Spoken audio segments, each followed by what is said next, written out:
안녕하세요. 당신의 찬란한 황혼을 위한 글로리 시니어입니다. 오늘 들려드릴 이야기는 정말 특별해요. 79세 박혜옥 할머니가 어떻게 월 135만 원이던 생활비를 62만 원으로 줄이면서도 오히려 더 풍요로운 삶을 살게 되었는지에 대한 실화입니다. 이 이야기는 단순한 절약 성공담이 아닙니다. 한 사람이 어떻게 자신의 노후를 스스로 설계하고 나아가 지역 전체를 바꾸는 모델을 만들어냈는지에 대한 기록이기도 해요. 라면 냄비를 태워서 울린 화재 경보기 한 번이 어떻게 한 사람의 인생을 완전히 바꿔놓았는지 지금부터 함께 들어보실까요? 박혜옥 씨는 남편과 사별한 지 6년째 되던 해 혼자 사는 것에 대한 두려움을 처음으로 느꼈습니다. 그날도 평소처럼 라면을 끓이다가 깜빡 잠이 들었고 화재 경보기가 울렸죠. 경비원 아저씨가 달려와서 한 말이 가슴에 꽂혔습니다. 할머니, 이렇게 혼자 계시면 위험해요. 그 순간 박혜옥 씨는 생각했습니다. 나는 이제 위험한 사람이 된 걸까? 손목 관절염 때문에 무거운 것도 들기 힘들고 밤낮이 바뀌어서 새벽에 잠이 깨는 일이 잦아졌거든요. 첫 번째 선택지는 딸 세린 씨 집으로 들어가는 것이었습니다. 딸은 물론 환영했지만 현실은 달랐어요. 박혜옥 씨는 새벽 5시에 일어나서 라디오를 듣는 습관이 있었는데 손녀가 시험 기간이라 소음에 예민했거든요. 거실을 지나다니는 것조차 눈치가 보였습니다. 결정타는 손녀의 메시지였어요. 할머니, 시험 전엔 집에서 조용히 해주실 수 있어요? 그날 밤 박혜옥 씨는 조용히 짐을 쌌습니다. 가족에게 짐이 되고 싶지 않았거든요. 두 번째 시도는 시간제 간병인이었습니다. 주 6일 하루 12시간씩 월 240만 원. 처음에는 정말 좋았어요. 김유라 씨라는 38세 간병인이 식사도 챙겨주고 집안 정리도 해주고 병원에도 함께 가주었거든요. 하지만 문제는 경계였습니다. 유라 씨가 본인 카드로 간식이나 생필품을 추가로 결제하는 일이 생겼어요. 물론 나쁜 의도는 아니었지만 박혜옥 씨는 불편했습니다. 어디까지가 서비스이고 어디서부터가 개인적인 부탁인지 애매했거든요. 결국 2달 만에 계약을 종료했습니다. 위약금과 각종 손실로 38만 원이 나갔죠. 박혜옥 씨는 생각했어요. 내가 뭘 잘못하고 있는 걸까? 마지막 시도는 요양원이었습니다. 체험형으로 2박 3일만 들어가 보기로 했어요. 하지만 48시간도 버티지 못했습니다. 오전 7시 기상, 오전 8시 식사, 오전 10시 체조. 모든 것이 정해진 시간표대로였어요. 밤에 잠이 안 와서 복도를 걸어 다니려 해도 위험하니까 방에 계세요라는 말만 들었죠. 가장 충격적이었던 건 샤워 시간이었습니다. 요양보호사가 도와주겠다고 하는데 79년을 살아온 사람이 갑자기 남에게 몸을 맡긴다는 게 너무 수치스러웠어요. 박혜옥 씨는 48시간 만에 요양원을 나왔습니다. 그리고 혼자 집에 앉아서 생각했어요. 가족한테는 짐, 간병인과는 경계가 애매. 시설은 자유가 없어. 그럼 나는 어떻게 살아야 하지? 전환점은 동네 사진 동호회였습니다. 박혜옥 씨는 젊을 때부터 사진 찍는 걸 좋아했거든요. 우연히 아파트 게시판에서 시니어 사진 모임 공고를 보고 참여하게 되었어요. 첫 모임에서 놀라운 일이 일어났습니다. 6명이 모여서 점심을 함께 해먹기로 한 거예요. 각자 재료를 조금씩 가져와서 김치찌개를 끓여 먹었는데 혼자 해먹을 때보다 훨씬 맛있었어요. 그리고 비용도 1인당 3,000원밖에 안 들었죠. 더 중요한 건 대화였습니다. 다들 비슷한 고민을 하고 있었거든요. 혼자 사는 게 불안하다. 가족한테 피해주기 싫다. 돈은 아껴야 하는데 외로움은 어쩔 수 없다. 그날 박혜옥 씨가 제안했어요. 우리 매일 아침에 서로 안부 확인하는 건 어때요? 카톡으로 굿모닝 한마디씩만. 처음에는 단순한 인사였습니다. 하지만 2주 후 이 시스템이 생명을 구했어요. 평소 아침 7시에 굿모닝 메시지를 보내던 이웃 할머니가 오전 10시가 되도록 응답이 없었어요. 박혜옥 씨와 다른 멤버들이 집을 찾아가 보니 할머니가 저혈당으로 쓰러져 있었던 거죠. 119에 신고해서 병원에 실려갔고 다행히 큰 문제는 없었습니다. 하지만 의사가 말했어요. 조금만 더 늦었으면 위험했을 수도 있어요. 그날 박혜옥 씨는 깨달았습니다. 우리가 서로의 안전망이 될 수 있구나. 이때부터 본격적인 실버 레지던시 설계가 시작되었습니다. 6명이 머리를 맞대고 규칙을 만들었어요. 첫째, 매일 아침 굿모닝 체크. 둘째, 일주일에 2번은 함께 식사. 셋째, 병원 갈 때는 가능한 한동행. 넷째, 응급 상황 시 연락망과 대응 매뉴얼. 그리고 가장 중요한 건 비용 계산이었습니다. 박혜옥 씨가 꼼꼼히 가계부를 써가면서 분석해 봤어요. 혼자 살 때는 월 135만 원이 들었습니다. 식비 42만 원, 공과금 18만 원, 통신비 6만 원, 생필품 14만 원, 교통비 15만 원, 비급여 의료비 20만 원, 기타 20만 원이었죠.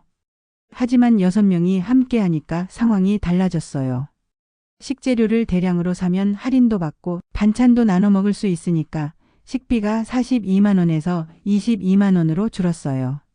공과금도 함께 쓰는 공간이 생기면서 개인 부담이 18만 원에서 9만 원으로 줄었죠. 통신비는 가족요금제처럼 묶어서 6만 원에서 3만 원으로, 생필품도 공동 구매로 14만 원에서 6만 원으로 줄었어요. 가장 큰 변화는 의료비였습니다. 혼자 병원 갈 때는 택시비, 보호자, 대행 서비스비 등으로 비급여 의료비가 월 20만 원씩 들었는데 서로 동행해 주니까 7만 원으로 줄었거든요. 결과적으로 월 생활비가 135만 원에서 62만 원으로 54%나 줄어든 거예요. 하지만 박혜옥 씨는 여기서 멈추지 않았습니다. 생활비를 줄이는 것뿐만 아니라 수입도 늘려보기로 한 거죠. 박혜옥 씨는 자신의 경험과 취미를 활용해서 다양한 소득원을 만들어냈습니다. 첫째는 포토워크 가이드였어요. 사진 동호회에서 쌓은 실력으로 동네 명소를 안내하면서 사진 찍는 법을 알려주는 일이었죠. 주말마다 2~3시간씩 하면서 월 24만 원 정도 벌었어요. 둘째는 한글문의 과외였습니다. 젊은 시절 초등학교 교사였던 경험을 살려서 한글을 제대로 배우지 못한 동네 어르신들을 가르치는 일이었어요. 구청에서 연결해준 프로그램이었는데 월 28만 원 정도의 수당을 받았죠. 셋째는 유튜브였습니다. 처음에는 79세가 무슨 유튜브냐고 생각했지만 실버 레지던시 이야기가 입소문을 타면서 구독자가 늘어났어요. 광고 수익으로 월 19만 원 정도 들어왔죠. 넷째는 작은 텃밭이었습니다. 아파트 옥상 일부를 임대해서 상추, 깻잎, 방울토마토 등을 기르고 동네 사람들에게 팔았어요. 월 8만 원 정도의 소소한 수익이었지만 몸을 움직이는 운동 효과도 있었죠. 마지막은 온라인 설문조사와 간단한 번역 작업이었습니다. 영어를 어느 정도 할 수 있어서 관광지 안내문이나 메뉴판 번역 일을 받아서 했어요. 월 12만 원 정도였죠. 이렇게 해서 평균 월 91만 원의 수입을 만들어냈습니다. 생활비는 62만 원이니까 매달 29만 원씩 저축할 수 있게 된 거예요. 하지만 더 중요한 변화는 건강이었습니다. 혼자 살 때는 월 3회씩 병원 외래 진료를 받았는데 실버 레지던시를 시작한 후에는 월 1회로 줄었어요. 규칙적인 식사와 운동, 그리고 무엇보다 스트레스가 줄어든 덕분이었죠. 낙상 사고도 1년간 0회를 기록했습니다. 서로 안전을 확인해주고 위험한 일이 있으면 도와주니까 사고 위험이 현저히 줄어든 거예요. 스마트워치를 통한 심박수 관리, NFC 기능이 있는 약통으로 복약 관리, 정기 검진 일정을 공유해서 서로 챙겨주는 시스템도 만들었어요. 박혜옥 씨는 자가 평가로 우울감 지표가 30% 개선되었다고 말했습니다. 혼자가 아니라는 것, 누군가에게 도움이 되고 있다는 것, 그게 가장 큰 약이었어요. 1년이 지나자 놀라운 일이 일어났습니다. 실버 레지던시 모델이 입소문을 타면서 참여를 원하는 사람들이 늘어난 거예요. 2년 차에는 인원이 14명으로 늘어났습니다. 단순히 숫자만 늘어난 게 아니라 시스템이 더욱 체계화되었어요. 규칙을 문서화하고 구청과 제휴해서 야간 응급상황 대응 봉사 시스템도 만들었죠. 동네 기록 전시회도 열었어요. 멤버들이 찍은 사진으로 우리 동네 70년 변천사 전시를 했는데 수익금을 지역 복지관에 기부했죠. 소도시 기차 여행 프로그램도 만들었어요.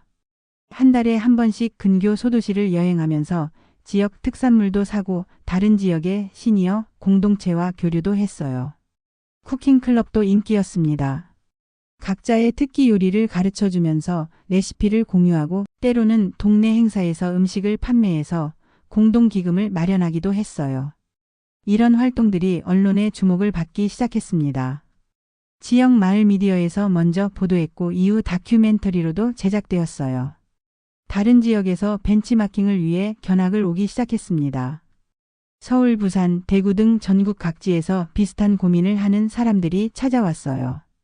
박혜옥 씨는 이제 지역의 리더가 되었습니다. 구청에서 고령자 정책 자문위원으로 위촉했고 다른 지역의 실버 레지던시 설립을 돕는 멘토 역할도 하게 되었죠. 가장 의미 있었던 건 가족과의 화해였습니다. 딸 세린 씨는 처음에 걱정했어요. 엄마가 너무 무리하시는 건 아닐까? 하지만 엄마가 점점 활기차지고 건강해지는 모습을 보면서 마음이 바뀌었죠. 엄마 정말 멋있어요. 저도 나중에 엄마처럼 살고 싶어요. 손녀도 할머니를 자랑스러워했습니다. 학교에서 우리 가족 자랑하기 숙제에 할머니의 실버 레지던시 이야기를 썼을 정도였어요. 박혜옥 씨는 이제 확신합니다. 노후는 혼자가 아니라 설계된 네트워크다. 혼자서는 135만 원으로도 불안했던 생활이 함께하니까 62만 원으로도 더 풍요로워졌어요. 비용은 줄어들었지만 삶의 질은 오히려 높아진 거죠. 하지만 이 모델이 모든 사람에게 적용될 수 있는 건 아닙니다. 개인의 성향, 건강 상태, 경제적 여건, 지역적 특성 등을 모두 고려해야 해요. 박혜옥 씨의 사례에서 중요한 건 구체적인 숫자가 아니라 접근 방식입니다. 문제를 혼자 해결하려고 하지 말고 비슷한 상황의 사람들과 함께 해결책을 찾아보는 것. 그리고 그 과정에서 서로의 안전망이 되어주는 것. 현재 박혜옥 씨의 실버 레지던시 모델은 전국 12개 지역으로 확산되었습니다. 각 지역의 특성에 맞게 변형되어 운영되고 있어요. 어떤 곳은 농촌 지역의 특성을 살려서 텃밭 공동체 중심으로 운영되고 어떤 곳은 도시의 특성을 살려서 문화활동 중심으로 운영됩니다. 공통점은 하나예요. 함께하면 된다는 믿음입니다. 박혜옥 씨의 이야기를 들으면서 어떤 생각이 드셨나요? 노후가 두렵고 혼자 사는 게 불안하고 가족에게 짐이 될까봐 걱정되시는 분들이 많을 거예요. 하지만 박혜옥 씨가 보여준 것처럼 우리에게는 선택지가 있습니다. 가족 유료 돌봄 시설만이 전부가 아니에요. 우리가 직접 설계하는 네트워크, 상호부조하는 공동체라는 선택지도 있거든요. 물론 쉽지 않을 거예요. 사람마다 성격도 다르고 생활 패턴도 다르고 건강 상태도 다르니까요.